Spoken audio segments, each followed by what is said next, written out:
صلی اللہ تعالی.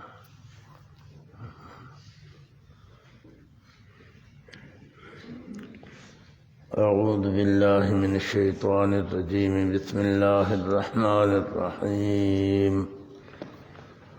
وقالوا لن نؤمن لك حتى تفجر لنا من الأرض ينبوعا أو تكون لك جنة من نخيل وعنب فتفجر الأنهار خلالها تفجيرا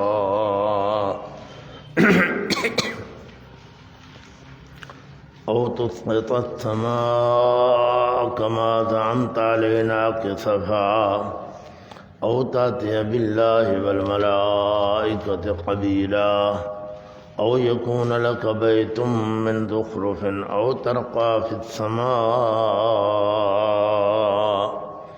ولن نؤمن لرقيك حتى تنزل علينا كتابا نقرأه قل سبحان ربي هل كنت إلا بشرا رسولا.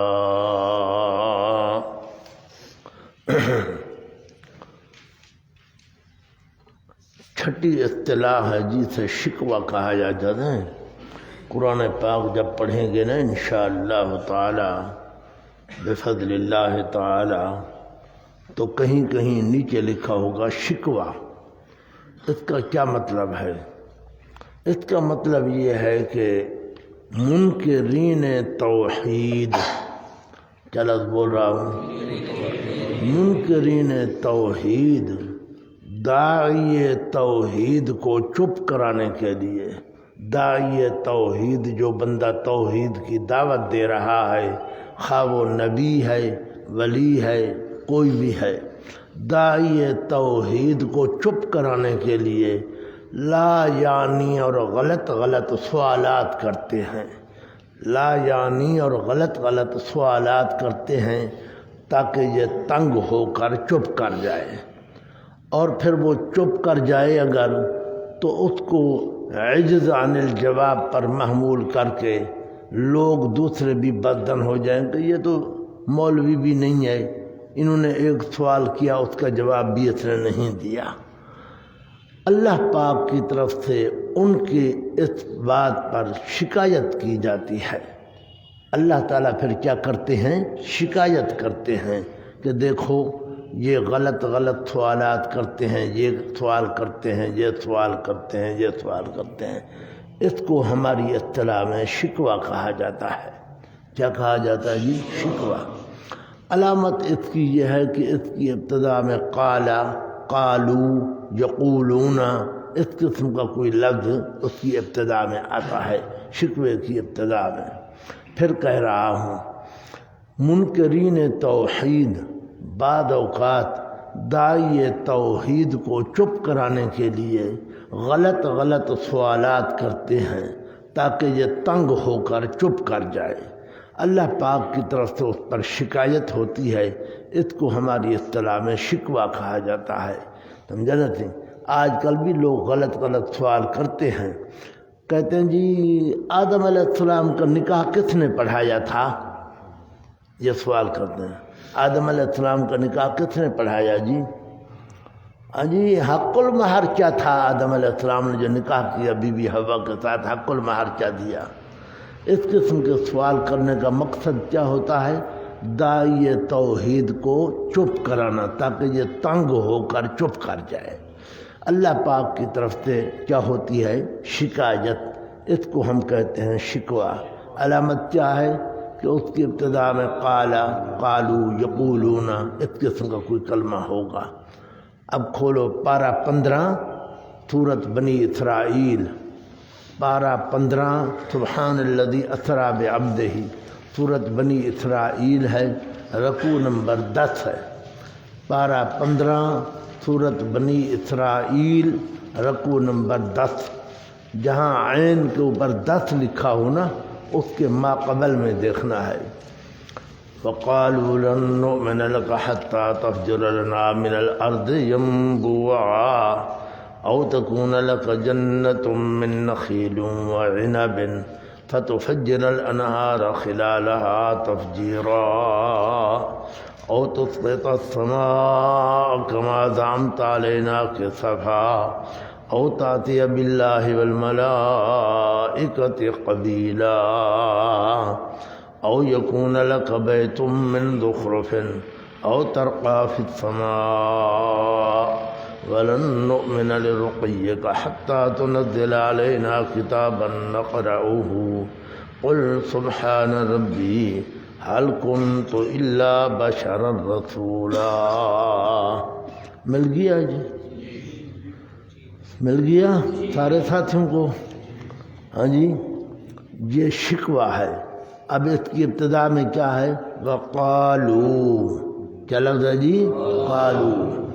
اور کہتے ہیں ہرگز نہیں مانیں گے ہم تیری نبوت حتیٰ کہ نکالے تو ہمارے لیے زمین سے چشمے، یا ہوئے تیرے لیے باغ کھجوروں اور انگوروں کا، پس نکالے تو نہریں ان کے درمیان چیر کر، یا گرائے تو آسمان کو جس طرح تو کہتا ہے اوپر ہمارے ٹکڑے ٹکڑے کر کے، یا لے آئے تو اللہ اور فرشتوں کو ہمارے سامنے، یا ہو تیرا گھر سونے کا، یا چڑھ جائے تو آسمان پر. اور ہرگز نہیں مانیں گے ہم تیرے چڑھنے کو تاکہ اتارے تو اوپر ہمارے خط جو پڑھ لے ہوئے ہم اسے. آسمان پر چڑھ جا لیکن تیرے چڑھنے کو ہم نہیں مانیں گے. ہو سکتا ہے تو نظر بندی کر لے، بیٹھا نیچے ہو، ہمیں نظر آئے کہ اوپر جا رہا ہے. اوپر جا کر اللہ سے لکھوا ہوا خط اللہ لکھ دے کہ یہ میرے پاس آیا ہے. سمجھا نا تھے؟ وَلَن نُؤْمِنَ لِرُقِيِّكَ، اور ہرگز نہیں مانیں گے ہم تیرے چڑھنے کو تاکہ اتارے تو اوپر ہمارے خط جسے ہم پڑھ لیں. یہ جناب ان کے سوالات ہیں، یہ اعتراضات ہیں. ہم تیری نبوت کو نہیں مانتے. آیت کی تفسیر انشاءاللہ آئے گی جب قرآن پاک پڑھیں گے. اب ہم آیت نہیں پڑھ رہے، ہم صرف وہ اپنی بات پڑھ رہے ہیں کہ یہ آیت کیا ہے، شکوہ ہے بس. انشاءاللہ تعالی مسئلہ الہ میں پڑھیں گے کہ ہر دور کے مشرک نے یہ عقیدہ رکھا کہ نبی وہ ہوتا ہے جو مختار کل ہو، قدیر علی کل شیء. نمبر 2، نبی وہ ہوتا ہے جو عالم الغیب ہو، علیم بکل شیء. صبح میں نے بتایا تھا کہ الوہیت کے کتنے لوازم ہیں، 2.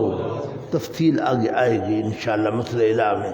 یہی دونوں لوازم لوگوں نے نبیوں میں سمجھ لی ہے کہ نبی وہ ہوتا ہے جو عالم الغیب ہو، نبی وہ ہوتا ہے جو مختار کل ہو.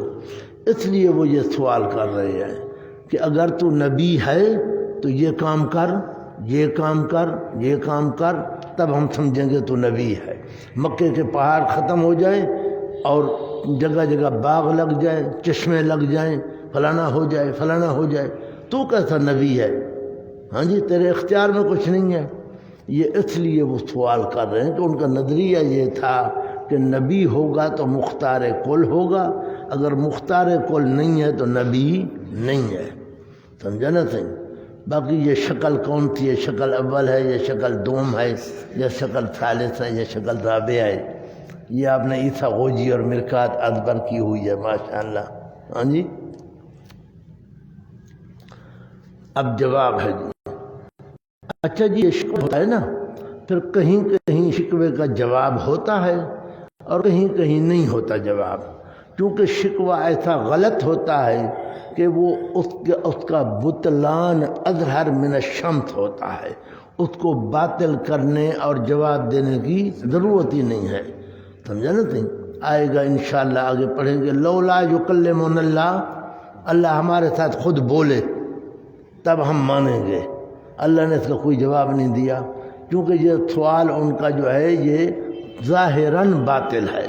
اللہ تمہارے ساتھ کیوں بولے بھائی؟ یہاں اللہ نے جواب دیا ہے. بعض اوقات شکوے کا جواب ہوتا ہے اور بعض اوقات نہیں ہوتا. قل سبحان ربی هل كنت الا بشرا رسولا، فرماؤ رب نہیں ہوں میں مگر بشر رسولا، اللہ کا قاصد. یہ کام اگر میں کروں تو میں بن جاؤں گا خدا کا شریک، اور سبحان ربی، اللہ شریکوں سے پاک ہے. سمجھا جی. حل کن تو اللہ بشرا، نہیں ہوں میں مگر بشر، یہ حقیقت بتا دی. رسولا، میں رسول، واللہ کا یہ شان بتا دی، میں بشر رسول ہوں. اللہ اکبر. اس کو شکوہ کہا جاتا ہے جی. کیا کہا جاتا ہے جی؟ بس بند کر دو قرآن پاک. یہ انشاءاللہ آئے گا، بار بار پڑھیں گے انشاءاللہ. یہ مکیہ صورتوں کے اندر یہ طرز زیادہ چلتی ہے. آگے لکھا ہے زجر، لکھا ہے جی زجر. میری طرف دیکھو، اوپر دیکھو.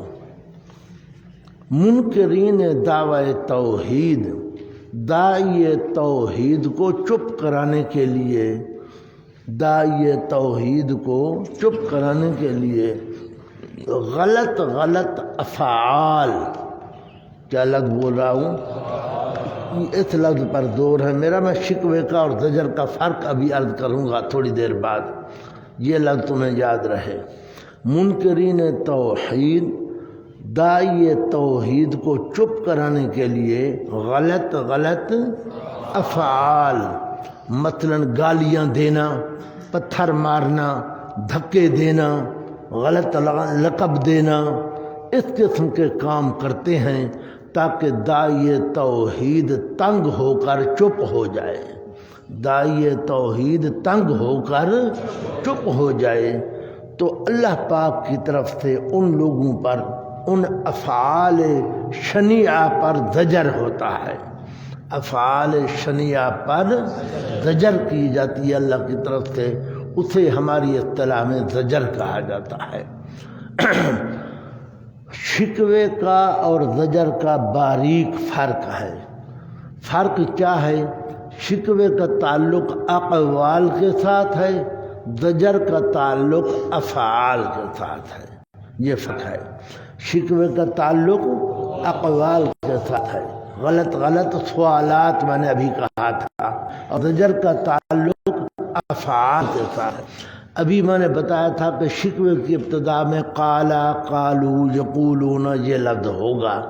کیوں؟ اس لیے کہ وہ قول کے قبیلے سے ہوتا ہے. کس قبیلے سے؟ قول کے قبیلے سے ہوتا ہے، اس لیے قالا یقولون اس کی ابتدا میں ہوتا ہے.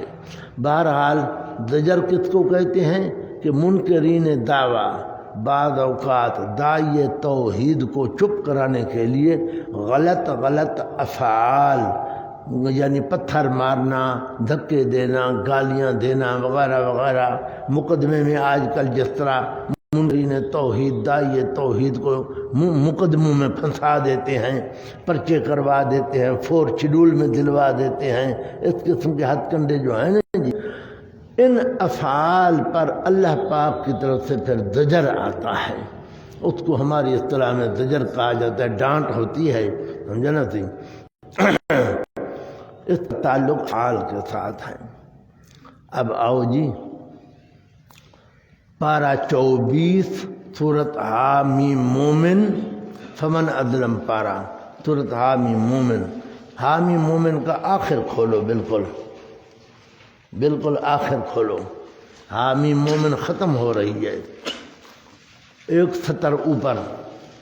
فلما جاءتهم رسلهم بالبينات فرحوا بما عندهم من العلم وحاق بهم ما كانوا به يستهزئون.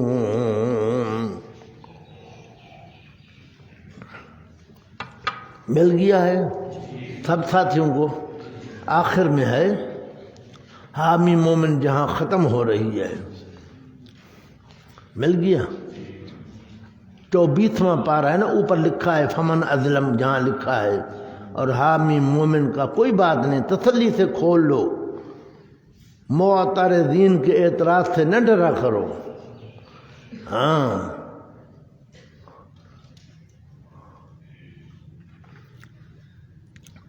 تجھے مل گئی ہے جی؟ ہاں اچھا جی. اب یہ زجر ہے. اللہ فرماتے ہیں میرے پیغمبر آئے، انہوں نے بینات پیش فرمائیں، دلائل واضحہ پیش فرمائیں. ان لوگوں کو چاہیے تھا اپنا باپ دادے کا مذہب چھوڑ کر مذہب نبوی قبول کرتے، لیکن انہوں نے کیا کیا؟ ان کے مولویوں اور پیروں نے جو جھوٹی حکایتیں اور جھوٹے دلائل، جھوٹے واقعات ان کو سمجھا رکھے تھے، اس پر وہ اکڑے رہے اور جمے رہے اور پیغمبروں کی بات کو تسلیم نہ کیا۔ یہ ان کا فعل شنی ہے، چاہے ان کا فعل شنی ہے، فعل شنی مطلب گندہ کام ہے۔ ان کو تو چاہیے تھا کہ اپنا سب کو چھوڑ کر پیغمبروں کی بات کو تسلیم کرتے، انہوں نے ایسا نہ کیا، بلکہ وہ جھوٹی حکایات واقعات پر اور اس مذہب پر جو مولویوں نے ان کو سکھلایا تھا اس پر جمے رہے، ضد کیے رہے، اکڑے رہے اور پیغمبروں کی بات کو نہ مانا۔ یہ پیغمبروں کی بات کو نہ ماننا اور اس مذہب پر جمع رہنا یہ ان کا فعل شنی ہے۔ کیا ہے جناب؟ ہاں آ جاؤ اب۔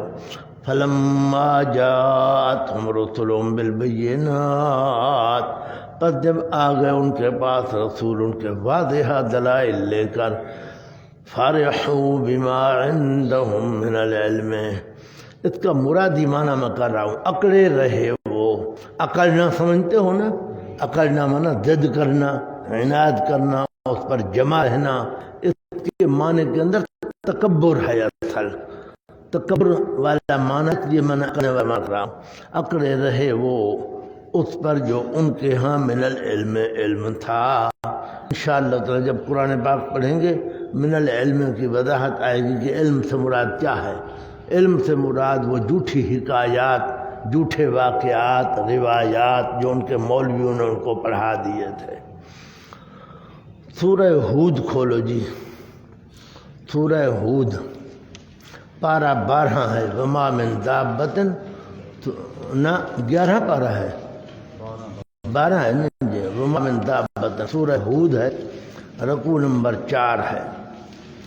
فلا تسألن ما ليس لك به علم إني أعظك أن تكون من الجاهلين۔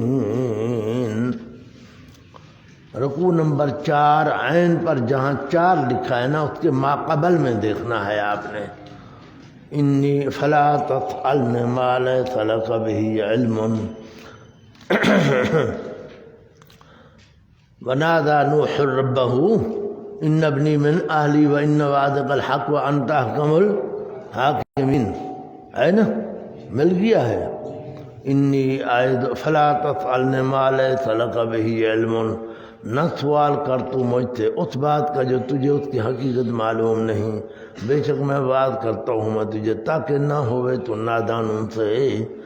یہ بھی زجر ہے، اللہ تبارک و تعالیٰ بعض اوقات انبیاء کو بھی زجر کرتے ہیں، لیکن خبردار ہو انبیاء گناہوں سے تو پاک ہیں، معصوم ہیں۔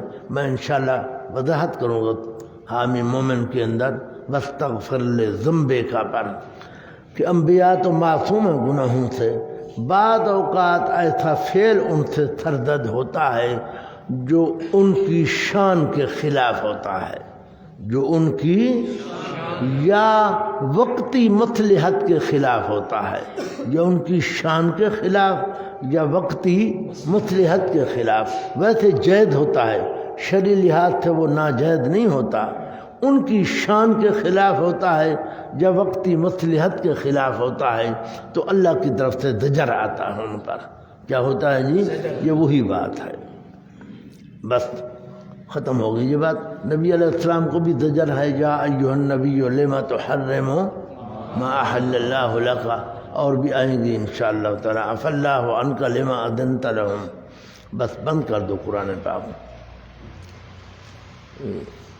کیا تو دھننا دے دینا، قرآن پاک بند کر دو۔ اور اصطلاح جی، منکرین دعویٰ انبیاء کرام علیہم الصلوات والتسلیمات، اور خاص طور پر ہمارے حضرت صلی اللہ تعالی علیہ وسلم کو طرح طرح کی ایذائیں تکلیفیں دیتے تھے، طرح طرح کی ایذائیں اور تکلیفیں دیتے تھے۔ تو ظاہر انبیاء بھی بشر ہیں، انسان ہوتے ہیں، تو وہ پریشان ہو جاتے، پریشان ہو جاتے تو اللہ پاک کی طرف سے حضرت کو تسلی دی جاتی. کیا دی جاتی؟ تاکہ آپ کا دل جو ہے وہ مطمئن ہو جائے، پریشانی ختم ہو جائے. اس کو ہماری اصطلاح کے اندر تسلی کہا جاتا ہے. تسلیہ بھی کہتے ہیں، تسلیہ اور تسلی بھی کہتے ہیں، سمجھا؟ منکرین دعویٰ مختلف طرح کی ایذائیں دیتے، پیغمبروں کو تکلیفیں دیتے، پریشان کرتے، خواہ اقوال کے ذریعے خواہ افعال کے ذریعے، تو وہ پریشان ہو جاتے. تو اللہ پاک پیغمبروں کو تسلی دینے کے لیے سمجھاتے آیات نازل فرماتے، ان کو ہماری اصطلاح میں تسلی یا تسلیہ کہا جاتا ہے. اس کی مختلف طرزیں ہیں، سمجھا نا؟ تسلی کی طرزیں جو ہے نا مختلف ہیں. اب پہلے کھولو سورہ فاطر، کھولو. کتنا پارہ ہے؟ ہاں کھولو.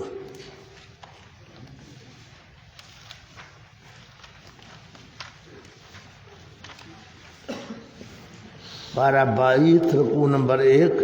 ماشاءاللہ آیت کا نمبر بھی لکھا، آیت نمبر 4. آیت نمبر 4 پارہ 22 ہے. ومن یقنت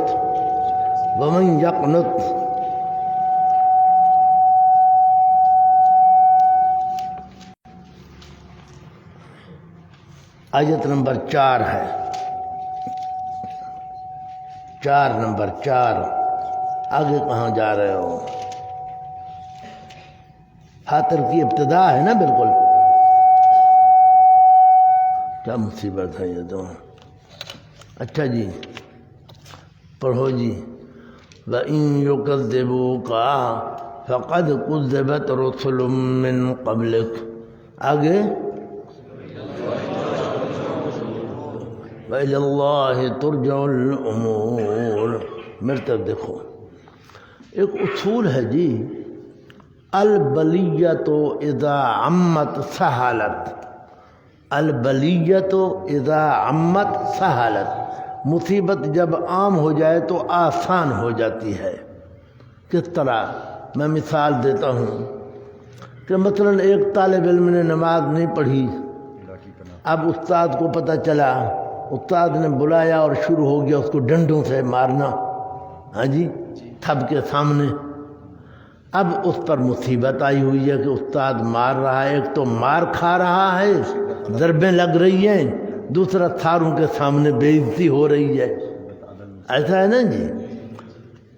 لیکن اگر 5 6 7 8 بندے ہیں جنہوں نے نماز نہیں پڑھی اور ان سب کو استاد مار رہا ہے تو پھر معاملہ قدرے آسان ہوتا ہے کہ میں اکیلا نہیں ہوں اور بھی ہیں. میں اکیلا نہیں ہوں اور بھی ہیں، سزا کھا رہے ہیں. چلو میں اکیلا تو نہیں کھا رہا، اور بھی تو ہیں سزا کھا رہے ہیں. جس طرح ایسے ہے کہ ایک آدمی ہے، فرض کرو اللہ نہ کرے اس کا گھر کو آگ لگ گئی، گھر جل گیا، وہ پریشان ہوگا.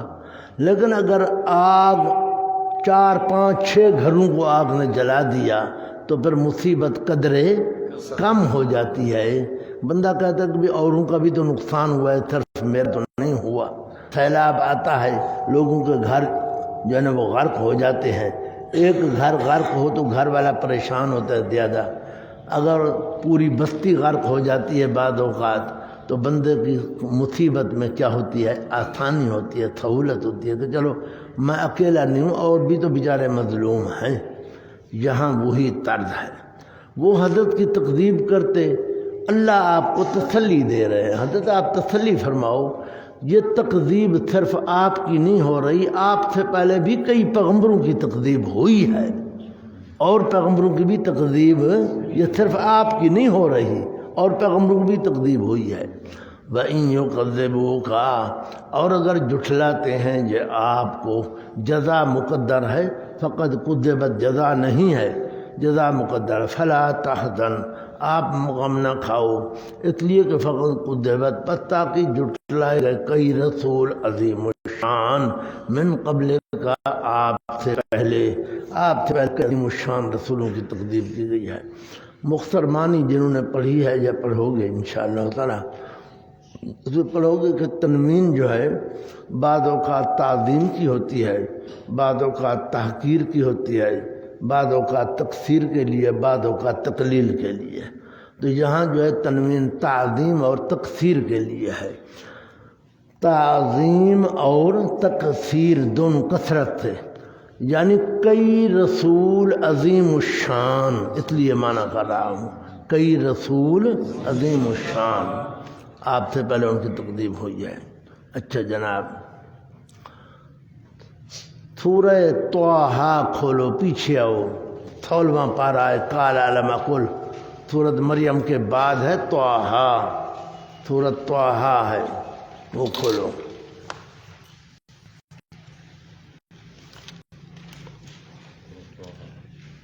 طٰہٰ ہے، ہاں والقرآن المجید۔ اب یہ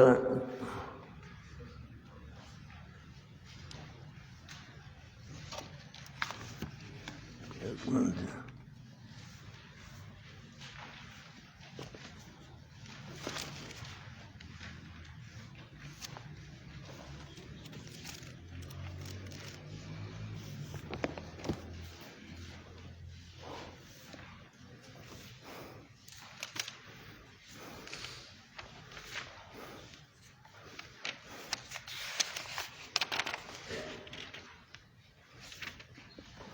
یہ سورۃ طٰہٰ ہے جی، قاف غلط لکھا ہے جی، ویسے یہ آیت ادھر بھی ہے، تو اس طرح یہ ہے نا، سورۃ قاف کے اندر بھی ہے، سورۃ طٰہٰ کے اندر بھی ہے۔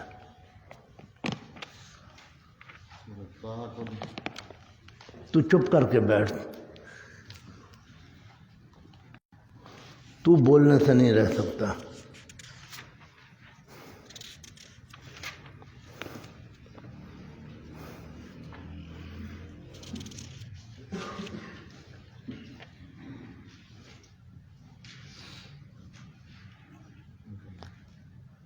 بہنی یہی لگ سورۃ قاف کے اندر بھی ہیں اور سورۃ طٰہٰ میں بھی ہیں، سمجھنا تھی، دونوں جگہ پر ہیں۔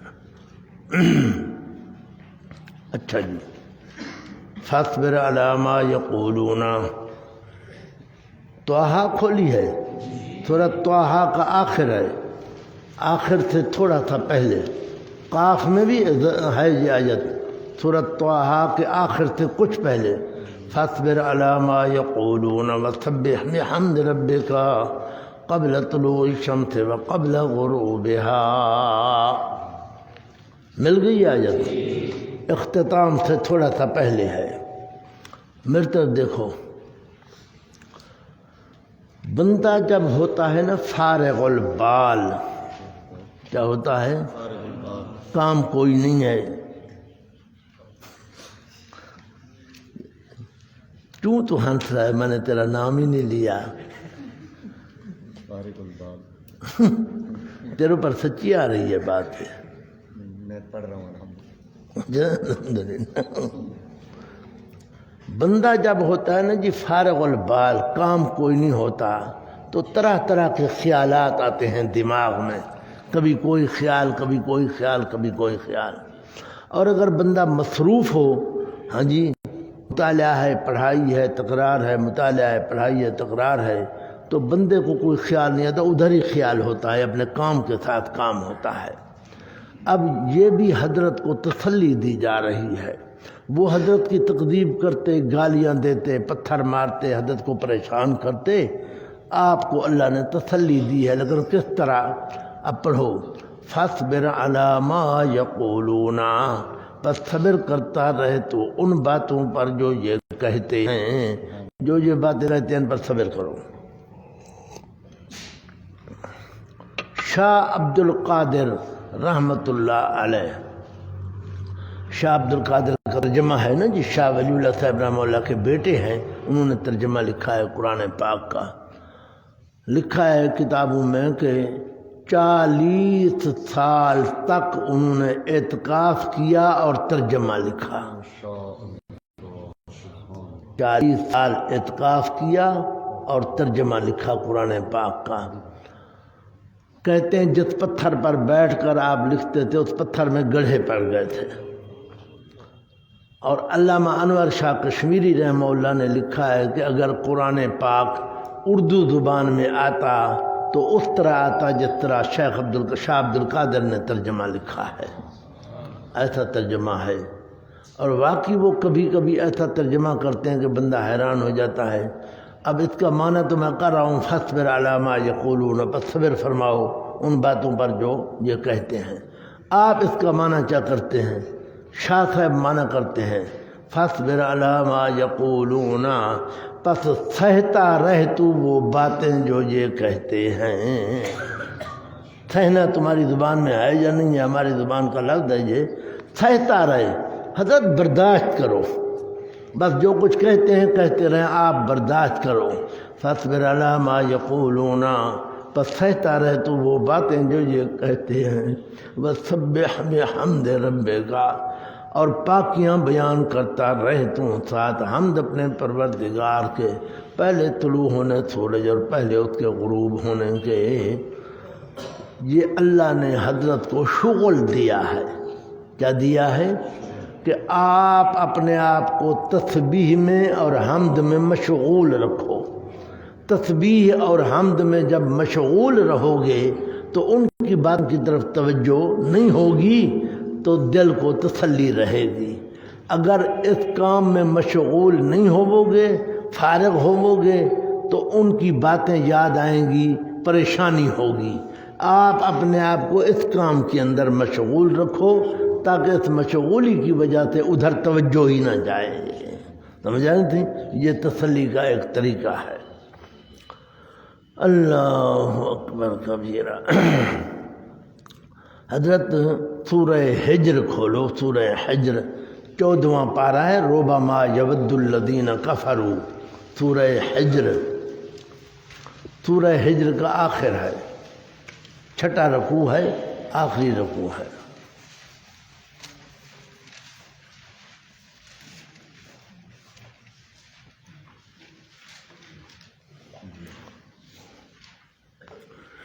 ولا تحزن علیہم واخفض جناحک للمؤمنین۔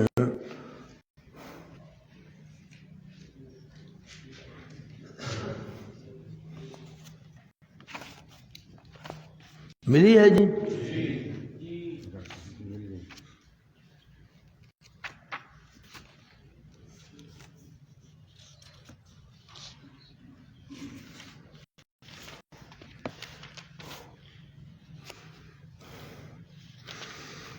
وَلَقَدْ آتَيْنَاكَ سَبْعًا مِنَ الْمَثَانِي وَالْقُرْآنَ الْعَظِيمَ لَا تَمُدَّنَّ عَيْنَيْكَ إِلَىٰ مَا مَتَّعْنَا بِهِ أَزْوَاجًا مِّنْهُمْ وَلَا تَحْزَنْ عَلَيْهِمْ وَاخْفِضْ جَنَاحَكَ لِلْمُؤْمِنِينَ۔ مل گئی ہے جی آیت؟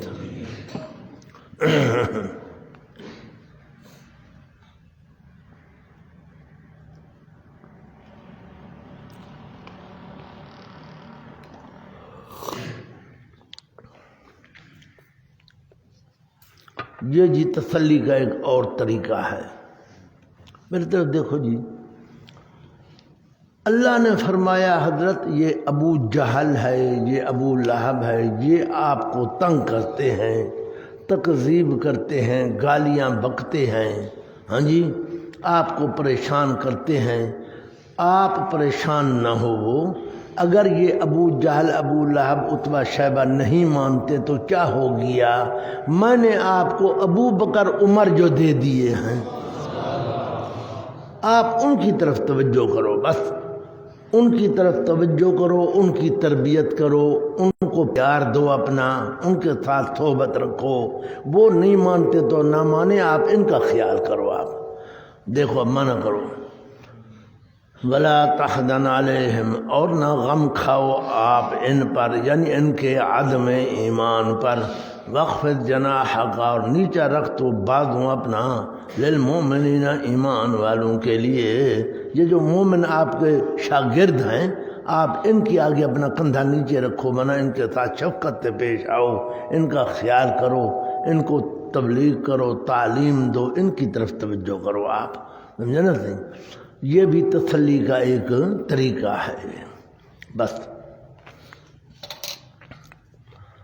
یہ اس سے پہلے والا لفظ جو ہے نا، یہی جگہ میں نے پڑھا ہے ابھی، وَلَقَدْ آتَيْنَاكَ، اسی جگہ جہاں کھولا ہوا ہے لفظ وہی ہے، وَلَقَدْ آتَيْنَاكَ سَبْعًا مِّنَ الْمَثَانِي وَالْقُرْآنَ الْعَظِيمِ۔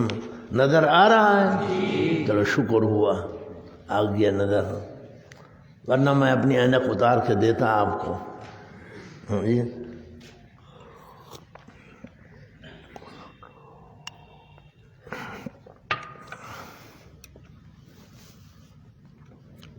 سبحان اللہ، یہ ایک اور انداز ہے تسلی کا۔ حضرت پریشان ہوں گے، آپ مسئلہ سمجھائیں، وہ گالیاں بکیں یا غلط کام کریں، آپ پریشان ہوں گے۔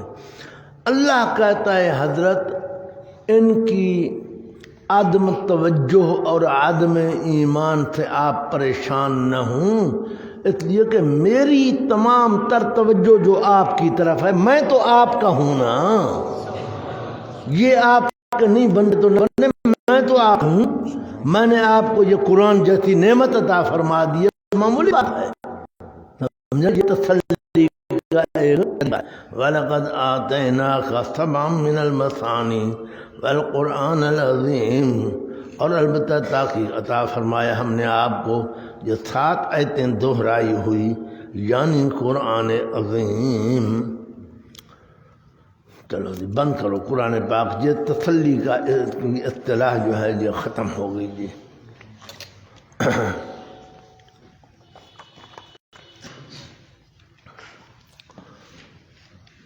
نامی اصطلاح ہے امور مصلحہ۔ کیا ہے جی؟ امور مصلحہ۔ میری طرف دیکھو، یہ اصطلاح بار بار قرآن پاک میں آئے گی انشاءاللہ تعالی۔ اللہ تبارک و تعالی نے قرآن پاک کے اندر مسئلہ توحید کا بیان فرمایا۔ موحدوں کو منظم ہونا ضروری ہے، موحدوں کو منظم ہونا ضروری ہے، کیونکہ تنظیم سے ترقی ہے، تنظیم نہ ہو تو ترقی نہیں ہے، تنظیم ہوتی ہے تو ترقی ہوتی ہے۔ اور جہاد کرنا ہے، جہاد کے لیے بھی تنظیم کی ضرورت ہے، منظم نہیں ہے تو جہاد بھی نہیں ہوگا، کوئی کام نہیں ہوتا۔ تو اللہ تبارک و تعالیٰ نے قرآن پاک کے اندر موحدوں کو منظم کرنے کے لیے امور انتظامیہ بیان فرمائے ہیں۔ کیا بیان فرمائے ہیں؟ امور انتظامیہ۔ قصاص کا مسئلہ ٹھیک کرائے، قصاص کا مسئلہ، طلاق کا مسئلہ، نکاح کا مسئلہ، ہاں جی، اور اس کے علاوہ لین دین، بے شراء، رہن کا مسئلہ، اس طرح اور بھی مسائل اللہ نے بیان فرمائے تاکہ موحد کیا رہیں؟ منظم رہیں۔ بعض اوقات بعض طبائع پر، کیا لفظ بولا؟ بعض اوقات بعض طبائع پر ان امور انتظامیہ پر عمل کرنا مشکل لگتا ہے۔ کیا لگتا ہے؟ بعض طبائع کو بعض اوقات ان امور انتظامیہ پر عمل کرنا مشکل لگتا ہے، تو اللہ تبارک و تعالیٰ امور مصلحہ بیان فرماتے ہیں۔ پھر امور مصلحہ کیوں ہوتے ہیں؟ ان پر عمل کرنے کی وجہ سے امور انتظامیہ پر عمل کرنا آسان ہو جاتا ہے۔ ان امور مصلحہ پر عمل کرنے کی وجہ سے امور انتظامیہ پر عمل کرنا کیا ہوتا ہے؟ آسان۔ قدرتی بات ہے، نیکی کے اندر تاثیر ہے کہ ایک نیکی کرنے سے دوسری نیکی کا داعیہ پیدا ہوتا ہے، سمجھا؟ جس طرح بدی ہے کہ ایک گناہ کرنے سے دوسرے گناہ کا داعیہ پیدا ہوتا ہے، پھر تیسرے کا، پھر چوتھے کا۔ نیکی میں بھی ایسی ہے کہ ایک نیکی کرتا ہے بندہ تو اور نیکی کرنے کا خیال ہوتا ہے، وہ کرتا ہے پھر اور نیکی کرنے کا خیال پیدا ہوتا ہے۔ تو اللہ پاک امور مصلحہ ذکر کرتے ہیں تاکہ ان پر عمل کرنے کی وجہ سے امور انتظامیہ پر عمل کرنا آسان ہو جائے۔ کیا ہو جائے؟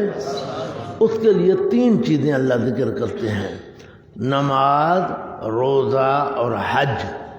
نماز، روزہ اور حج۔ امور انتظامیہ بیان کرتے ہیں کہ درمیان میں نماز شروع کر دیں گے۔ دیکھنے والا پریشان ہو جاتا ہے کہ نماز کو کیا ربط ہے اس مسئلے کے ساتھ؟ ماقبل میں تو اور مسئلہ تھا کہ نماز آ گئی۔ تو جواب آ گیا کہ نماز کے اندر یہ تاثیر ہے کہ نماز پڑھنے سے امور انتظامیہ پر عمل کرنا آسان ہو جاتا ہے۔ امور انتظامیہ کے دوران روزے کا، نماز کا، حج کا اللہ ذکر فرماتے ہیں، کیوں کہ روزہ، نماز، حج کرنے سے ان امور انتظامیہ پر عمل کرنا آسان ہو جاتا ہے۔ سمجھ آئے جی؟ حدیث پاک میں آیا ہے، آپ سے ہم نے فرمایا اقیم الصفوف، صفیں سیدھی رکھو، صفیں درست رکھو، ورنہ لا یخالفن اللہ فی قلوبکم، اگر تم صفیں درست نہیں کرو گے تو اللہ تمہارے دلوں میں اختلاف پیدا کر دے گا۔ صفیں درست رکھو گے تو تمہارے دلوں میں اتفاق رہے گا، صفیں ٹیڑھی ہوں گی تو تمہارے دلوں میں اختلاف پیدا ہو جائے گا۔ تسویۃ الصفوف جو ہے اس کو اتفاق کے اندر بڑا دخل ہے، یہی وجہ ہے۔ تو خلاصہ یہ کہ اللہ پاک نے موحدوں کو منظم کرنے کے لیے امور انتظامیہ کا بیان فرمایا۔ ان امور انتظامیہ پر عمل کرنا بعض اوقات بعض طبائع کو شاق ہوتا ہے، مشکل لگتا ہے، تو اللہ نے پھر امور مصلحہ ذکر فرما دیے۔ ان پر عمل کرنے سے امور انتظامیہ پر عمل کرنا آسان ہو جاتا ہے۔ وہ 3 امور ہیں: نماز، روزہ اور حج۔ اب آؤ جناب کھولو اپنا سورہ بقرہ، کھولو سورہ بقرہ، رکوع نمبر 31 ہے، 31 سیو یک۔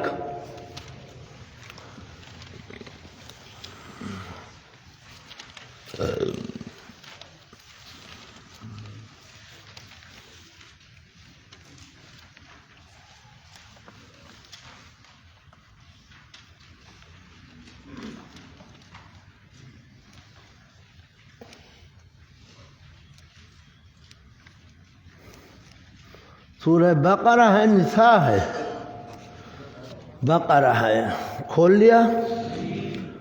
حافظوا علی الصلوات والصلاة الوسطى وقوموا للہ قانتین فإن خفتم فرجالا أو ركبانا فإذا أمنتم فاذكروا الله كما علمكم ما لم تكونوا تعلمون۔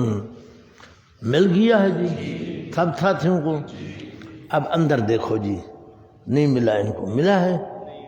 تلاش کر لو، کوئی بات نہیں۔ رکوع نمبر 31 جہاں لکھا اس سے پہلے دیکھو، مل گیا؟ اس کو بھی بتاؤ مل گیا ہے سب کو؟ اب اندر دیکھو، حافظوا علی الصلوات سے پہلے حق المہر کا ذکر ہے، طلاق کا ذکر ہے۔ وَإِن طَلَّقْتُمُوهُنَّ مِن قَبْلِ أَن تَمَسُّوهُنَّ وَقَدْ فَرَضْتُمْ لَهُنَّ فَرِيضَةً فَنِصْفُ مَا فَرَضْتُمْ إِلَىٰ آخِرِهِ۔ وہ مطلقہ کا ذکر ہے، حق المہر کا ذکر ہے۔ آ گیا حافظ صلوات، نماز کا ذکر آ گیا۔ پھر اس کے بعد فَإِن خِفْتُمْ فَرِجَالًا أَوْ رُكْبَانًا، اندر دیکھو، فَإِذَا أَمِنْتُمْ فَاذْكُرُوا اللَّهَ كَمَا عَلَّمَكُم مَّا لَمْ تَكُونُوا والذین یتوفون منکم ویذرون ازواجا متوفی عنہا زوجہا کی عدت کا ذکر ہے۔ حافظو سے پہلے طلاق اور حق المہر کا ذکر ہے، حافظو کے بعد متوفی عنہا زوجہا کی عدت کا ذکر ہے۔ بھئی درمیان میں نماز کیسے آ گئی؟ اس کو تو نہ ماقبل سے ربط ہے نہ ما بعد سے ربط ہے۔ اس لیے اس آیت کو دیکھ کر بھی شیعوں نے اعتراض کیا ہے کہ یہ قرآن جو ہے یہ منافقوں کا جمع کیا ہوا ہے، اگر نبی علیہ السلام نے جمع کیا ہوتا تو یہ بے ربط بات نہ ہوتی، سمجھا نا تھی؟ لیکن جواب میں سمجھا چکا ہوں کہ ماقبل میں امور انتظامیہ کا ذکر ہے، ما بعد میں بھی امور انتظامیہ کا ذکر ہے، درمیان میں نماز کا ذکر امور مصلحہ کا ذکر ہے، کس کا ذکر ہے؟ تاکہ نماز پڑھنے سے ماقبل اور ما بعد والے اعمال پر عمل کرنا آسان ہو جائے، سمجھا جی؟ نماز کی یہ تاثیر ہے کہ بقیہ اعمال، بقیہ امور انتظامیہ پر عمل کرنا آسان ہو جاتا ہے۔ سمجھ آ گیا جی؟ اللہ اکبر۔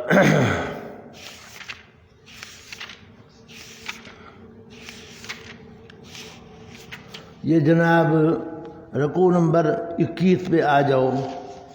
رکوع نمبر 21 الربو لکھا ہے، یہی بقرہ ہے رکوع نمبر 21، عین کے اوپر جہاں 21 لکھا ہے ربو لکھا ہے۔ لیس البر، ہاں جی، کوئی بولنے والا بھی نہیں ہے۔ پہلا دن ہے، آج تھے تھک گئے ہو کیا؟ تھک گئے ہو؟ ہاں، اور جو نہیں بول رہے وہ تھک گئے ہیں۔ اب تو آ گئے، اب تو پھنس گئے ہو تم، ہاں جی، نہ آتے تو نہ آتے، آ گئے تو پھنس گئے ہو۔ اندر دیکھو جی، الربو پر کیا لکھا ہے؟ لیس البر، بولو، یہ چلتے آؤ نیچے یہ لمبا جاتا ہے۔ اولئک الذین صدقوا واولئک هم آگے یا ایھا الذین آمنوا کتب علیکم القصاص فی القتلى الحر، یہ امور انتظامیہ ہے، کیا ہے؟ قصاص کا مسئلہ ہے۔ اچھا چلتے ہو جناب، کتب علیکم اذا حضر احدکم الموت ہے، ان ترک خیرا الوصیۃ پڑھو والاقربین بالمعروف حقا علی فمن بدلہ، آگے فمن خاف من موت جنفا او اثما فاصلح بینہم فلا ان اللہ، یہ امور انتظامیہ کے بعد شروع ہو گیا یا ایھا الذین آمنوا کتب علیکم الصیام۔ امور انتظامیہ کے دوران روزے کا ذکر شروع کر دیا۔ روزے کو ماقبل سے کیا ربط ہے جی؟ امور انتظامیہ اور قصاص کے ساتھ روزے کو کیا ربط ہے؟ جواب آ گیا کہ روزہ امور مصلحہ سے ہے۔ کس سے ہے؟ روزہ رکھنے سے قصاص والے امر پر عمل کرنا آسان ہو جائے گا۔ سمجھ آیا جی؟ یہ امور مصلحہ ہے۔ بس بند کر دو، قرآن پاک بند کر دو، آ گیا وہ۔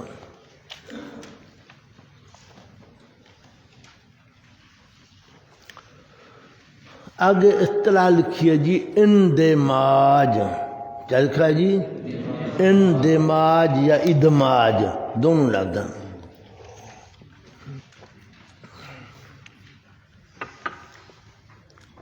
قرآن پاک میں کوئی قصہ پورا ذکر نہیں کیا گیا، کوئی قصہ پورا ذکر نہیں کیا گیا۔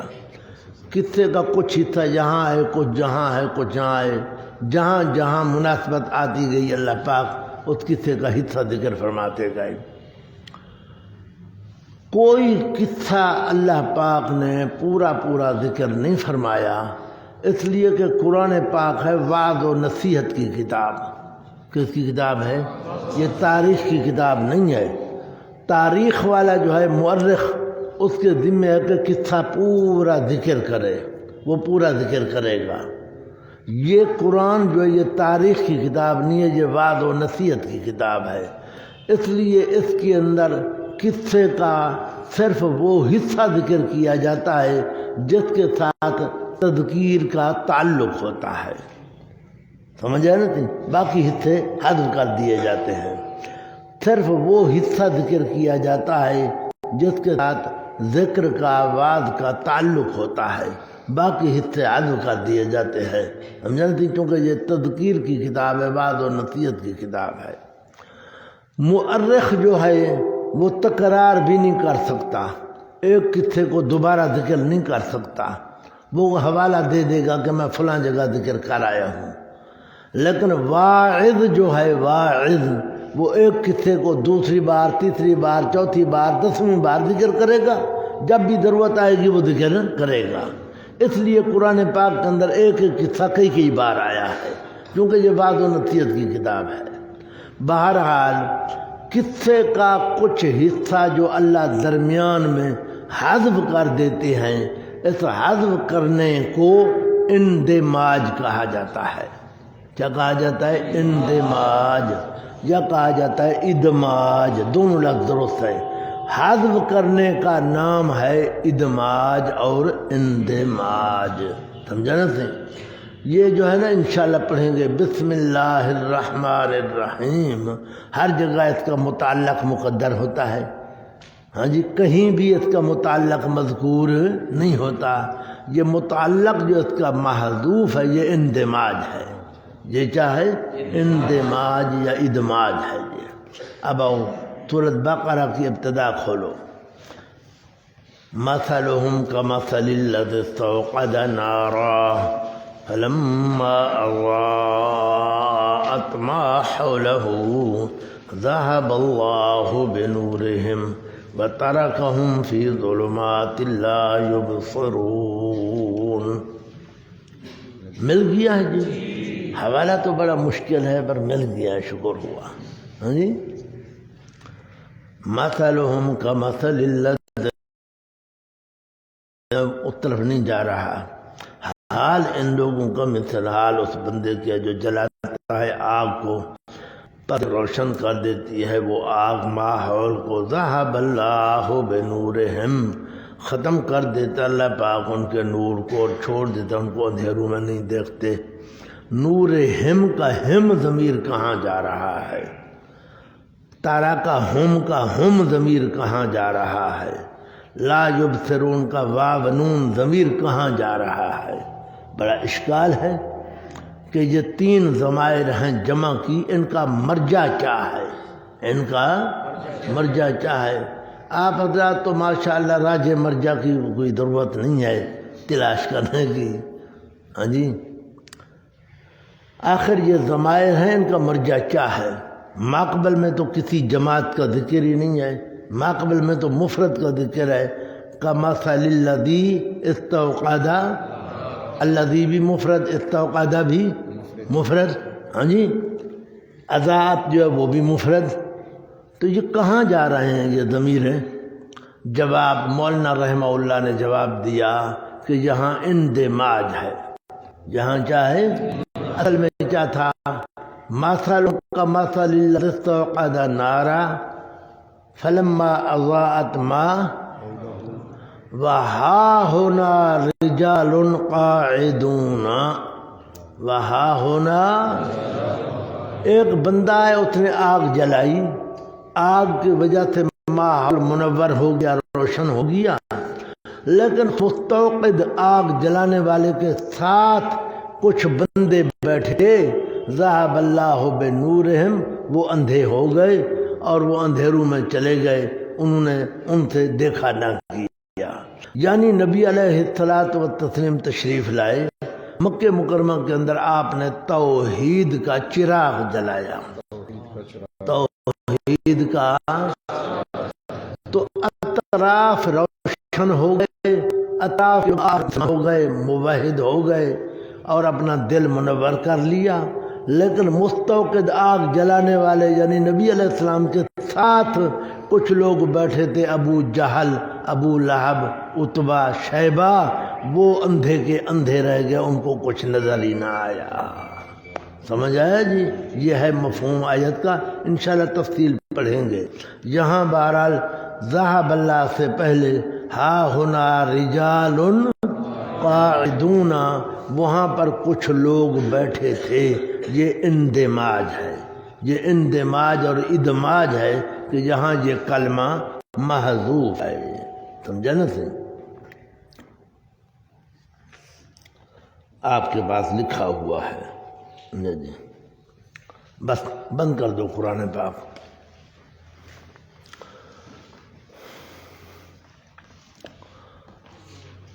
اور اصطلاح ہے ادخال الہی، کیا لکھا ہے جی؟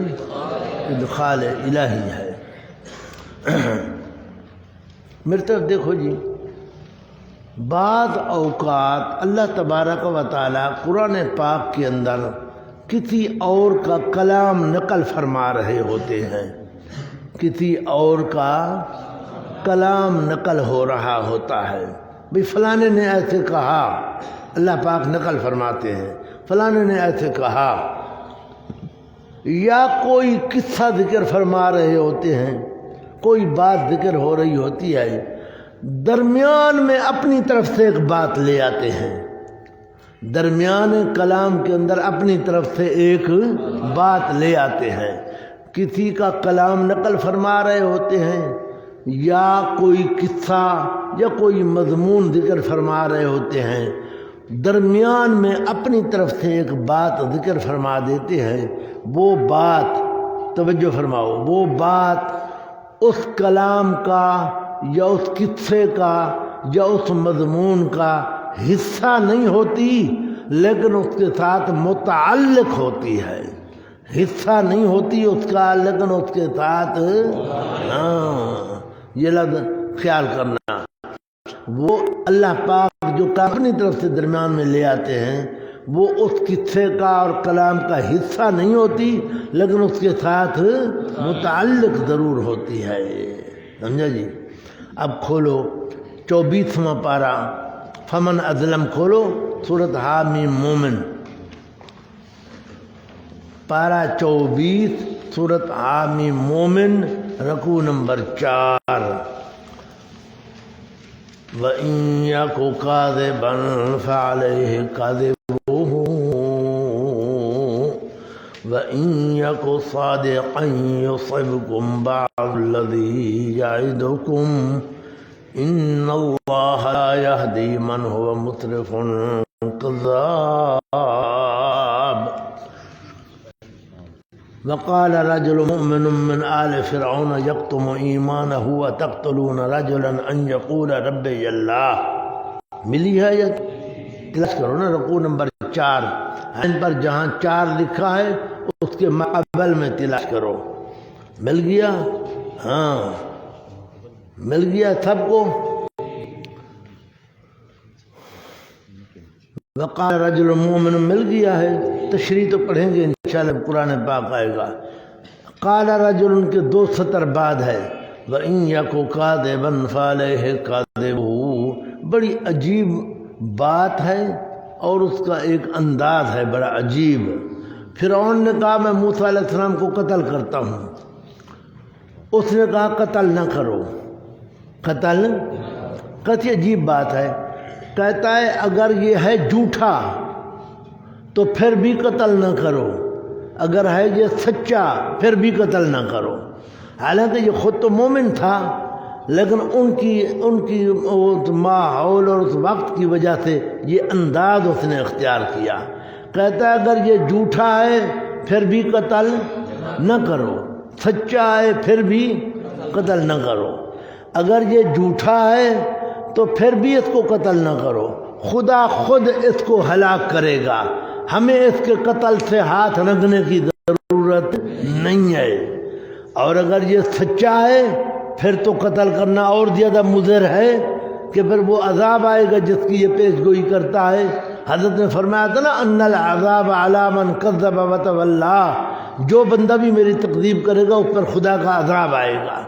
تو مومن آل فرعون کہتا ہے اس کو کسی صورت میں بھی قتل نہ کرو، سچا ہے پھر بھی نہ کرو، جھوٹا ہے پھر بھی نہ کرو، اگر جھوٹا ہے پھر بھی قتل نہ کرو، خدا خود اس سے نمٹے گا، ہمیں ضرورت نہیں اپنے ہاتھ رکھنے کی اس کو قتل کرنے کی، اور اگر یہ سچا ہے پھر تو قتل کرنا اور زیادہ مضر ہے کیونکہ اللہ کا نبی ہے، پھر تو عذاب آئے گا۔ سچا ہے تب بھی قتل نہ کرو، جھوٹا ہے تب بھی قتل نہ کرو، یہ عجیب بات ہے۔ وَإِن يَكُ كَاذِبًا فَعَلَيْهِ كَذِبُهُ، اور اگر ہے یہ جھوٹا پس اوپر اس کے پڑے گا جھوٹ، اس کا اس پر اس کا جھوٹ پڑے گا، یعنی خدا خود اس کو ہلاک کرے گا، اور اگر ہے یہ سچا تو پہنچے گا تمہیں کچھ وہ عذاب جو وعدہ دیتا ہے وہ تمہیں انشاءاللہ تعالی جب پڑھیں گے قرآن پاک تو میں عرض کروں گا کہ یہ بعض الذی کا بعض کیوں بولا گیا ہے، کیوں کہتا ہے کہ اگر یہ سچا ہے تو تمہیں وہ عذاب جس کا یہ وعدہ دیتا ہے کچھ وہ عذاب آئے گا، کچھ کا کیا مطلب ہے؟ ہاں جی، بعض کا کلمہ وہ کیوں بول رہا ہے وہاں پڑھیں گے انشاءاللہ۔ اب جناب یہ تقریر ہو گئی، آگے ان اللہ لا یہدی من هو مسرف کذاب، بے شک اللہ پاک نہیں ہدایت دیا کرتے اس بندے کو جو وہ حد انسانیت سے نکلنے والا بہت بڑا جھوٹا ہے۔ ان اللہ لا یہدی جو ہے یہ ادخال الہی ہے، کیا ہے؟ کیونکہ پیچھے مومن آل فرعون کا کلام نقل ہو رہا ہے، وہ کہہ رہا ہے وَإِن يَكُ كَاذِبًا وَإِن يَكُ صَادِقًا، درمیان میں اللہ پاک اپنی طرف سے بات لے آیا ان اللہ لا یہدی من ہوا مسرف کذاب۔ یہ کیوں لے آیا اللہ پاک؟ یہ سوال کا جواب ہے۔ سوال یہ ہے کہ مومن آل فرعون کی تقریر تو بڑی عجیب تھی، اس نے جو تقریر کیا بڑی عجیب تقریر کی ہے، تو فرعون کو فائدہ ہوا نہیں ہوا؟ اللہ نے جواب دیا ان اللہ لا یہدی من هو مسرف کذاب، جی ایسے بندوں کو فائدہ نہیں ہوا کرتا۔ تو یہ سوال کا جواب ہے۔ او مومن آل فرعون کے کلام پر جو سوال ہوتا تھا اس سوال کا اللہ تعالیٰ نے جواب دیا ہے، تو یہ اس قصے کا حصہ تو نہیں ہے لیکن اس کے متعلق ہے، حصہ تو نہیں ہے لیکن متعلق ہے اس کے، سمجھا نا سر؟ بس بند کر دیجیے، یہ اصطلاح ختم ہوئی جی۔ اور اصطلاح ہے جی اعادہ بوجہ بعد عہد، کیا لکھا ہے جی؟ اعادہ بوجہ بعد عہد، یہ بھی سمجھ لو غور کر کے جی۔ میری طرف دیکھو جی، اللہ تبارک و تعالی بعض اوقات ایک مضمون ذکر فرماتے ہیں، کیا فرماتے ہیں جی؟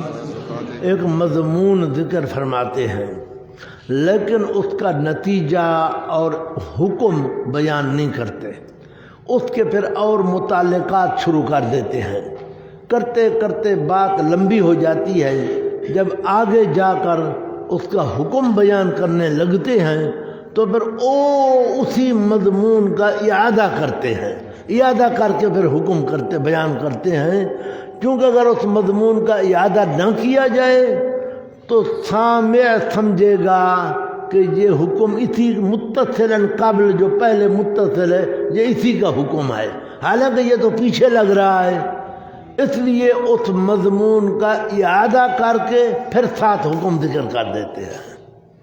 سمجھ آیا ہے؟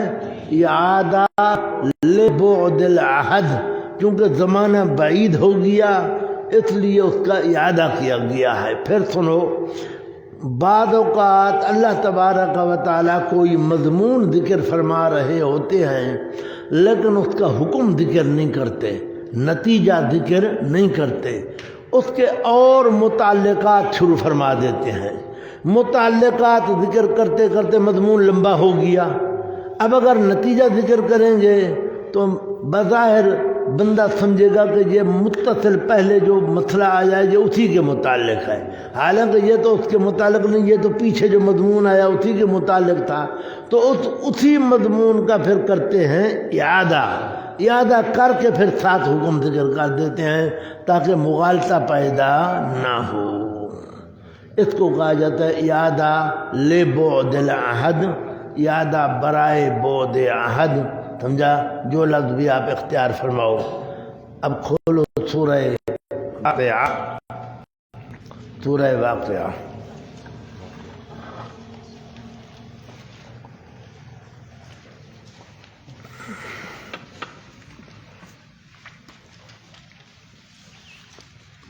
سورہ واقعہ کا آخر ہے جی، آخر فلولا اذا بلغت الحلقوم وانتم حينئذ تنظرون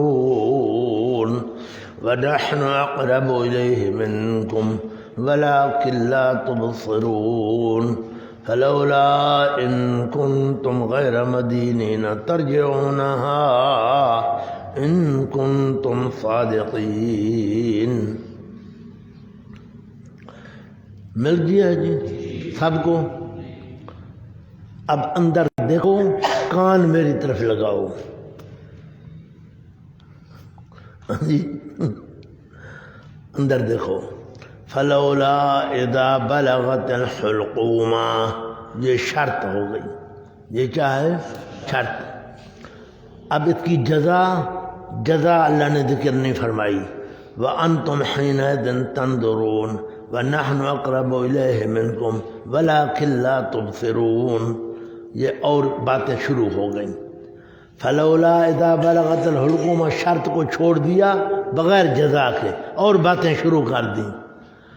اب اس کی جزا اندر دیکھو، جزا ہے ترجعونہا. کون سا لفظ ہے؟ کہاں کھڑا ہے؟ ترجعونہا ملا ہے؟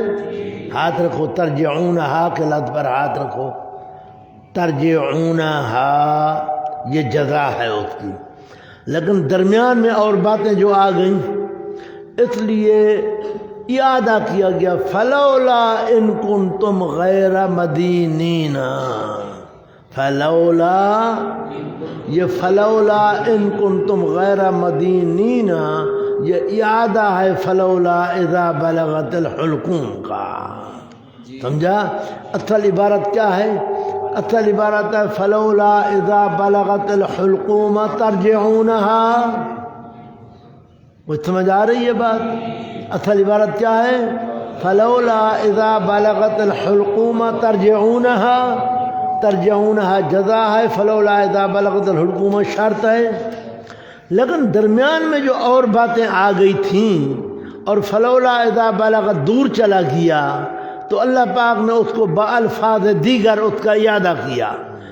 الفاظ مختلف ہیں، مطلب ایک ہے. فلولا ان کنتم غیر مدینین ترجعونہا، یہ دوسرا لولا، یہ پہلے لولا کا اعادہ ہے. دوسرا لولا پہلے لولا کا کیا ہے؟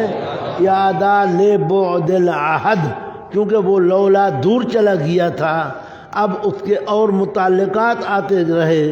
اب اگر جزا ذکر کرتے ہیں تو سمجھ نہیں آئے گی بات، تو اسی کا اعادہ فرمایا بالفاظ دیگر، اعادہ کر کے ترجعونہا جزا یہاں ذکر کی گئی ہے. کچھ سمجھ آیا ہے جی؟ انشاءاللہ پڑھیں گے سورہ نساء کے اندر آئے گا فلا وربک لا یؤمنون.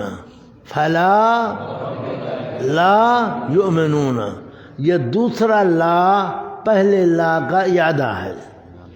پہلے فرمایا فلا، پھر اس کے بعد یؤمنون نہیں فرمایا، وربک کا درمیان میں آ گیا. وربک کا جو درمیان میں آیا تو پھر اسی لا کا اعادہ کیا اور یؤمنون کا ذکر فرمایا. فلا وربک لا یؤمنون، یہ دوسرا لا پہلے لا کا اعادہ ہے، اس لیے کہ درمیان میں ایک اور بات آ گئی تھی، اس لیے اس لا کا اعادہ کیا اور پھر فعل ساتھ ذکر فرمایا. تاکید بھی ہو گئی، نفی کی تاکید بھی ہو گئی، اور ساتھ اعادہ لبعد العہد بھی ہو گیا. سمجھا نا سے؟ بس یہ فائدہ ختم. قرآن پاک بند کرو جی. آتا رہے گا انشاءاللہ، پڑھتے رہیں گے. یہ اعادہ بہت یاد آئے گا. صرف ایک گھونٹ دو، زیادہ نہیں دینا.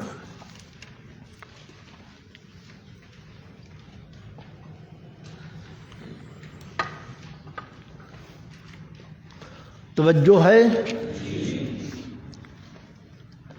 اہم مسئلہ ہے. اب میں وہ عرض کرنے لگا ہوں، جباریت. اطلاع نمبر 13 ہے جباریت.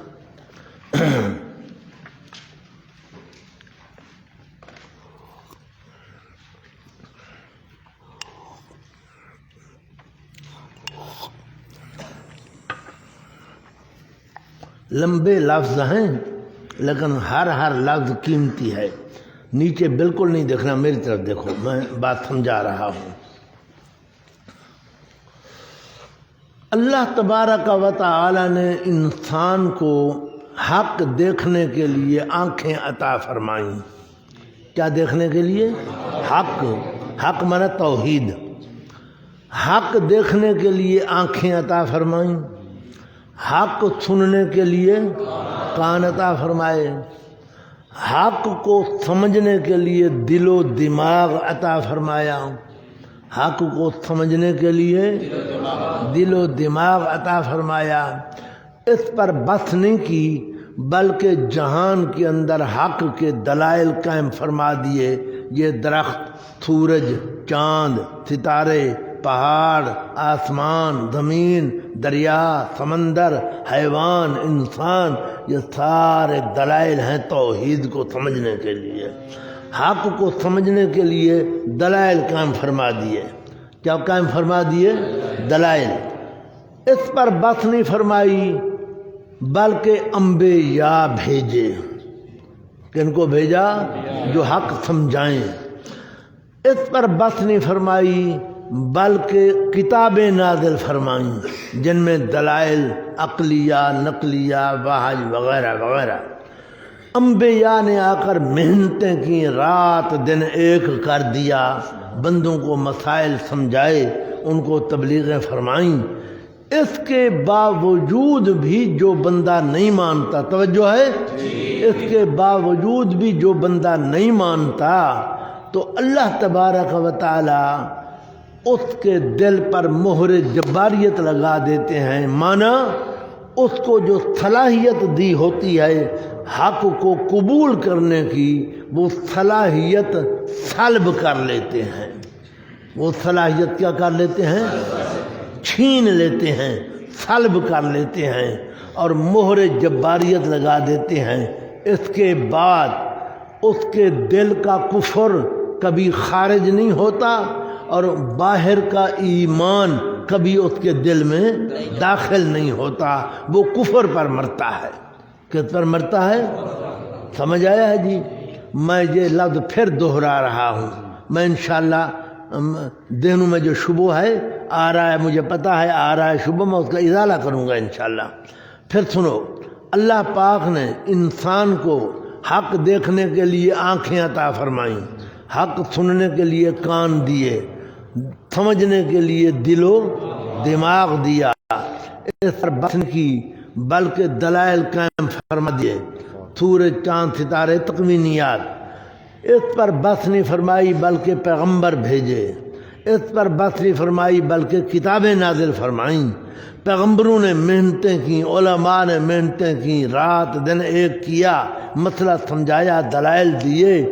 اس کے باوجود بھی جو بندہ نہیں مانتا، ضد کرتا ہے، تو اللہ پاک اس کے دل پر مہر جباریت لگا دیتا ہے، یعنی اس کو جو صلاحیت دی ہوتی ہے حق کو قبول کرنے کی، وہ صلاحیت سلب کر لیتا ہے، صلاحیت، اور اس کے دل پر مہر جباریت لگا دیتا ہے، جس کے بعد اس کے اندر کا کفر خارج نہیں ہوتا اور خارجی ایمان اس کے دل میں کبھی داخل، وہ مہر جباریت لگنے کے بعد کفر پر مرے گا۔ کس پر مرے گا؟ اب آؤ اگلی بات، یہ جبر نہیں ہے، توجہ ہے، یہ جبر نہیں ہے۔ جبر تب ہوتا کہ اللہ صلاحیت نہ دیتا اور کہتا حق کو قبول کرو۔ اللہ صلاحیت، لیاقت، طاقت اور کہتا حق کو قبول کر۔ اللہ نے تو صلاحیت دی، اللہ نے تو لیاقت دی، اللہ نے تو پیغمبر بھیجے، کتابیں بھیجیں، لیکن اس نے نہ مانا تو اللہ نے اب وہ صلاحیت طلب کر لی۔ اس کو جبر نہیں کہتے، اس کو جباریت کہتے ہیں۔ جبر نہیں کہتے بلکہ یہ جبر نہیں ہے۔ جبر تب ہوتا اللہ تبارک و تعالی نماز پڑھنے کی طاقت نہ دیتا اور کہتا جلدی کر نماز پڑھ۔ اللہ پاک روزے رکھنے کی طاقت نہ دیتا اور کہتا روزے رکھ۔ حالانکہ آپ کو پتہ ہے بیمار کو چھٹی ہے نہیں جی، وضو نہیں کر سکتا تو نہ کرے، تیمم کرے، کھڑے ہو کر نہیں بیٹھ پڑھ سکتا تو بیٹھ کر پڑھے، بیٹھ کر نہیں پڑھ سکتا تو لیٹ کر اشارے کے ساتھ پڑھے۔ لا یکلف اللہ نفسا الا، جو پاگل ہے، مجنون ہے، اس پر کچھ فرض ہے؟ نہ توحید اس پر فرض ہے، نہ نماز فرض ہے، نہ روزہ فرض ہے، وہ معاف ہے سب کچھ۔ وہ کسی کو گالیاں دیتا رہے، ہاں جی، ننگا ہو جائے، اس پر کوئی گناہ نہیں ہے، کیوں اس کو عقل نہیں دیا اللہ نے، اس کو مکلف نہیں کیا۔ اللہ پاک کی یہ عادت نہیں ہے کہ طاقت نہ دے اور مکلف کرے، یہ جبر نہیں بلکہ جباریت ہے۔ جبر تب ہوتا کہ اللہ تبارک و تعالیٰ طاقت نہ دیتا، صلاحیت لیاقت اور مکلف کر دیتا، وہ ہم کہتے یہ جبر ہے۔ اللہ نے تو صلاحیت دی، طاقت دی، لیاقت دی، پیغمبر بھیجے، کتابیں بھیجی، جب اس نے نہ مانا، ضد و عناد سے کام لیا تو اب اللہ نے وہ صلاحیت سلب کر لی ہے۔ یہ جبر نہیں بلکہ جباریت ہے۔ اب دیکھو عورت کو حیض آتا ہے، اللہ پاک نے نماز معاف کر دی، ختم۔ روزہ ہے اس کو مؤخر فرما دیا۔ تو اللہ تبارک و تعالیٰ نے تو شریعت کے اندر یہ جو میں نے اصول ذکر کیا، لا یکلف اللہ نفسا الا وسعہا کا اصول رکھا ہے جی۔ اب میں اس کی مثال دے رہا ہوں، سمجھو بات کو۔ بڑے اشکالات ہوتے ہیں، اس مثال کے ذریعے بات مزید واضح ہوگی انشاءاللہ۔ ایک بستی کے اندر ایک بندہ ہے، اس کو اللہ نہ کرے اللہ سب کو حفاظت، سب کی حفاظت فرمائے، خیر و عافیت والی زندگی عطا فرمائے جی۔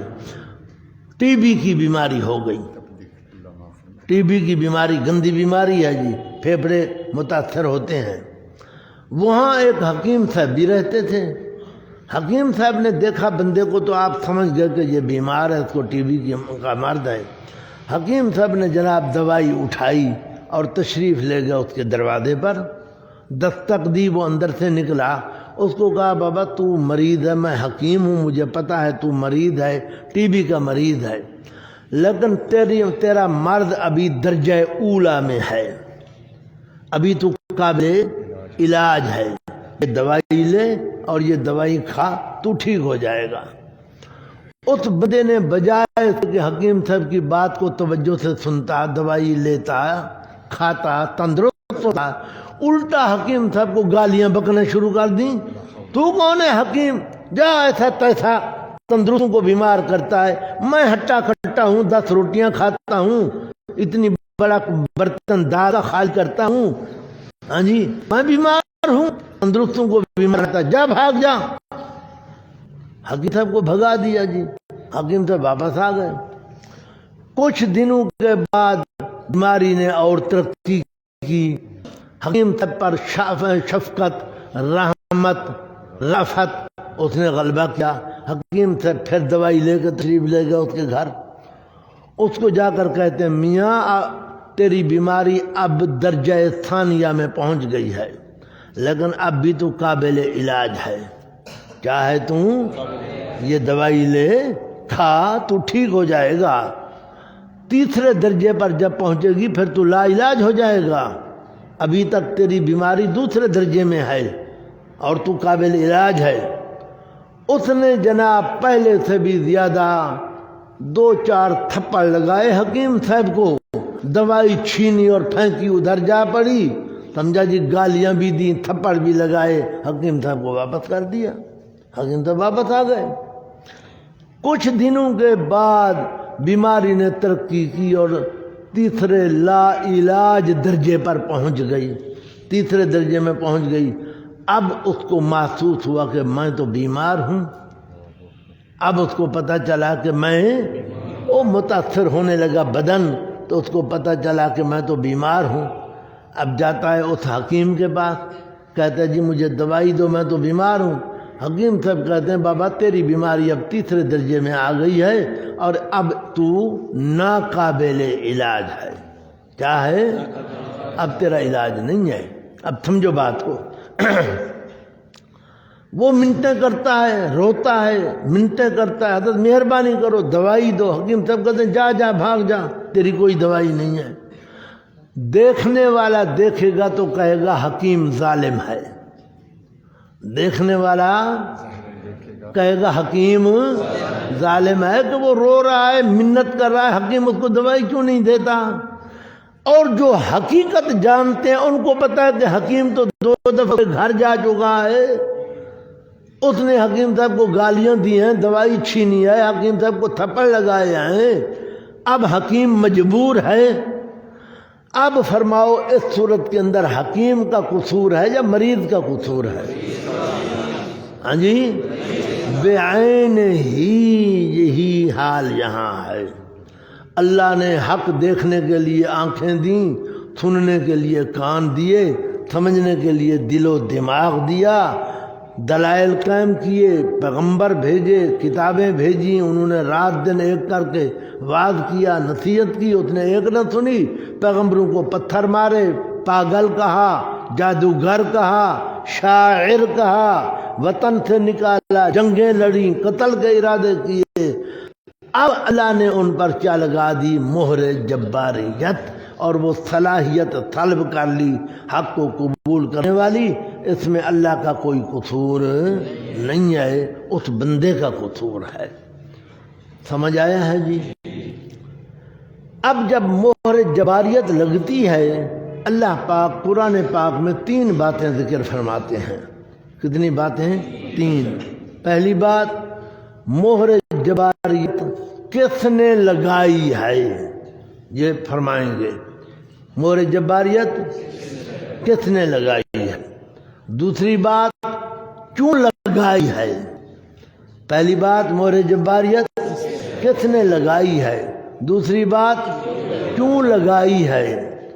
تیسری بات، مہر جباریت لگنے کے بعد اس بندے کا حال کیا ہو جاتا ہے؟ مہر جباریت لگنے کے بعد اس بندے کا حال کیا ہوتا ہے؟ سمجھا نا تھی؟ کتنی باتیں ہیں؟ 3۔ اب آ جاؤ بقرہ کھولو، بالکل ابتدا کھولو بقرہ کی، بقرہ کی بالکل ابتدا۔ ختم اللہ علی قلوبہم وعلی سمعہم وعلی ابصارہم غشاوہ وَلَهُمْ عَذَابٌ عَظِيمٌ۔ مل گئی آیت جی؟ حوالہ تو بڑا مشکل ہے لیکن مل گیا الحمدللہ۔ ختم اللہ علی قلوبہم، مہر لگا دی ہے اللہ نے ان کے دلوں پر۔ کس نے لگائی ہے؟ یہ پہلے سوال کا جواب ہے کہ مہر جباریت کس نے لگائی ہے؟ کس نے لگائی ہے؟ ہاں، انشاءاللہ تو جب یہ آیت پڑھیں گے بڑی مفصل بات ہے، جہاں میں وہ عرض کروں گا انشاءاللہ کہ سمعہم مفرد ہے، ابصارہم اور قلوب جمع ہے، یہ کیوں ہے؟ اسی طرح قلوب اور سمع کو ختم کے نیچے، ابصار کو غشاوہ کے نیچے کیوں ذکر کیا، اور بھی باتیں ذکر کروں گا انشاءاللہ تعالی۔ یہ پہلے سوال کا جواب آ گیا۔ اور جگہ پر ہے اولئک الذین طبع اللہ علی قلوبہم، یوں نہ کرو جی، خیال کرو۔ اولئک الذین، اللہ نے ان پر مہر لگائی ہے۔ اور جگہ پر جعلنا علی قلوبہم اکنۃ، ہم نے ان کے دلوں پہ پردے ڈال دیے ہیں۔ بہرحال مہر کی پہلے سوال یہ ہوگا کہ مہر کس نے لگائی؟ اللہ جواب دے گا میں نے لگائی ہے۔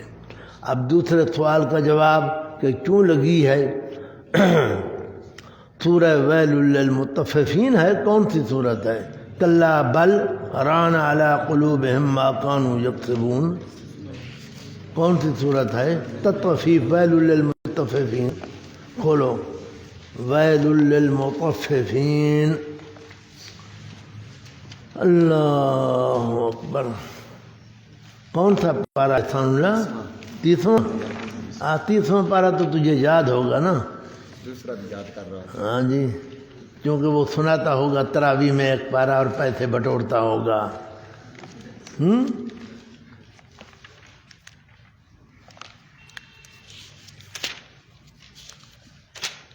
مفسرین کرام نے لکھا ہے کہ جب آپ ہجرت کر کے تشریف لے جا رہے تھے مدینہ منورہ تو راستے میں یہ صورت آئی ہے، اور مدینہ منورہ جا کر سب سے پہلے آپ نے اسی صورت کی تبلیغ فرمائی ہے، کیونکہ مدینہ منورہ اور اس کے ماحول میں رہتے تھے یہودی، اور یہودیوں کا یہی کام تھا، یہ کام یہودیوں کا تھا کہ جب دیتے تو کم دیتے، جب لیتے تو پورا لیتے۔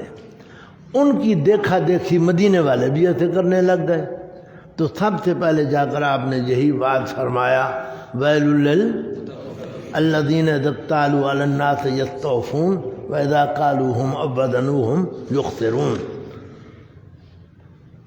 تو کہتے ہیں کہ اس کے بعد آج تک مدینے والے کسی کا سودا کم نہیں کرتے. آج تک ایسے ہیں مدینے والے کم نہیں کرتے. یہ جب سے ہمارے پاکستانی اور انڈین اور بنگلہ دیش والے گئے ہیں مسلمان، انہوں نے کمی بیشی شروع کر دی ہے. عرب جو ہے نا وہ کمی بیشی نہیں کرتے، سمجھا نا. تھے کھجوریں لینے کے لیے جاؤ نا خریدنے کے لیے تو وہ اتنی اٹھا کے دے دیتے ہیں. چیک کرو بابا، کیا کرو، چیک کرو، کھا کے دیکھو، پسند آئیں تو لو ورنہ نہ.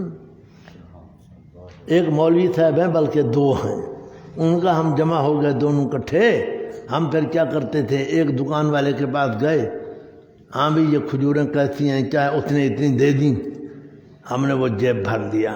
پھر دوسرے کے پاس گئے، اس نے اور دے دی، وہ بھی ڈال دیا جیب میں. تیسرے کے پاس گئے، اس نے بھی دے دی، جیبیں بھر لیں. آ کر بیٹھ گئے، کھجوریں کھا لیں، دم دم پی لیا اور اللہ اللہ خیر تھلا. ایسے بھی لوگ ہوتے ہیں. یہ جو احسان اللہ بیٹھا ہے یہ کوئی گھاٹا ہے یہ. اچھا جی، یہ آیت یہاں کھڑی ہے جی. کلا بل ران علی قلوبہم ما کانوا یکسبون. کلا بل سے پہلے ایک آیت ہے پڑھ رہا ہوں. اذا تتلی علیہم آیاتنا قال اساطیر الاولین. اس پر جب میری آیتیں پڑھی جاتی ہیں وہ کہتا ہے یہ جھوٹے قصے ہیں پہلے لوگوں کے. وہ حضرت قصے بیان کرتے تھے نا، قوم سمود، قوم عاد، قوم لوط، قوم شعیب، یہ قصے بیان فرماتے تو وہ کہتے ہیں یہ جھوٹے قصے ہیں. یہ کیا ہیں؟ اللہ کہتا ہے کلا، ہرگز ایسا نہیں ہے، یہ جھوٹے قصے نہیں ہیں. بل ران علی قلوبہم، بلکہ زنگ چاڑ دیا ان کے دلوں پر ان اعمال نے جو ہیں وہ رات دن کرتے ہیں. ان کے جو اعمال بد ہیں، یعنی شرکیہ کفریہ، اعمال سے مراد شرکیہ کفریہ ان کے اعمال، انہوں نے ان کے دلوں پر زنگ چڑھا دیا ہے. جس طرح لوہے کو زنگ لگتا ہے اور کھا جاتا ہے، ان کے دلوں پر ان کے اعمال نے زنگ چڑھا دیا ہے.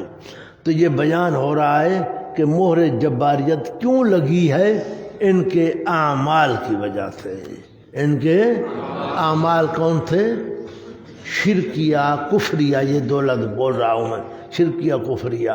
فسقیہ یہاں مراد نہیں ہے. دو سوالوں کا جواب آ گیا. پہلا سوال کہ مہر کس نے لگائی، جواب دیا اللہ پاک نے. دوسرا سوال کہ کیوں لگائی، جواب دیا ان کے اعمال کی وجہ سے. اب تیسری آیت کھولو، سورہ اعراف ہے جی. سورہ اعراف کھولو جناب.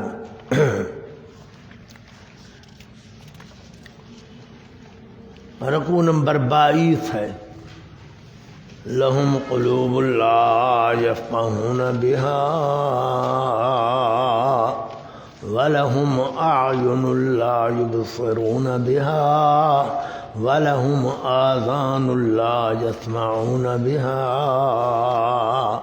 اولئک کالانعام بل ہم اضل اولئک ہم الغافلون. مل گیا ہے؟ نہیں ملا؟ مل گیا؟ اچھا جی.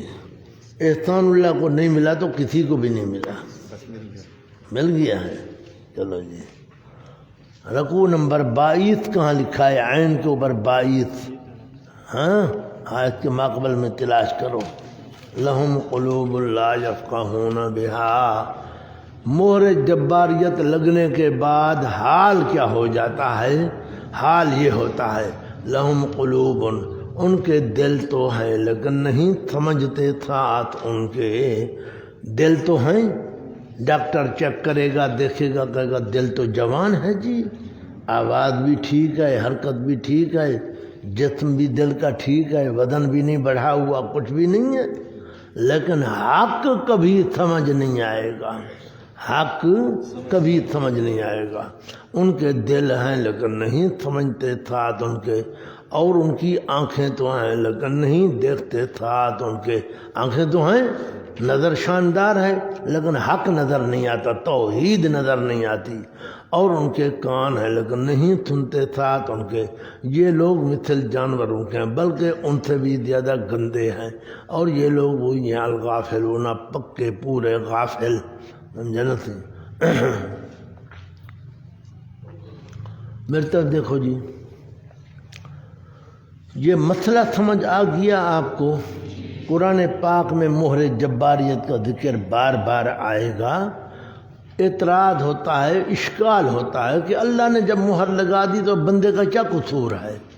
تو جواب میں نے سمجھا دیا ہے کہ اللہ نے کوئی جبر نہیں کیا. اللہ نے تو بندے کو آنکھیں دیں، کان دیے، دل و دماغ دیا، پھر پیغمبر بھیجے، دلائل قائم کیے، کتابیں نازل فرمائیں، سب کچھ کیا. جب اس نے خود ضد کیا تو اللہ نے وہ صلاحیت طلب کر لی ہے. جبر نہیں، جباریت ہے. جناب یہ درجہ جو ہے اس کو مہر جباریت بھی کہتے ہیں، جو میں اپنا لفظ بول رہا ہوں. ختم علی القلب کہتے ہیں اس کو. کیا کہتے ہیں؟ ہاں، اللہ سب کو پناہ عطا فرمائے. اصل میں ضلالت گمراہی کے 4 درجے ہیں. کتنے درجے ہیں جی؟ 4. پہلا درجہ ہے جناب ریب، شک، جو بھی کہو، ریب یا شک. بندے کو حق میں شک پڑنے لگ جاتا ہے،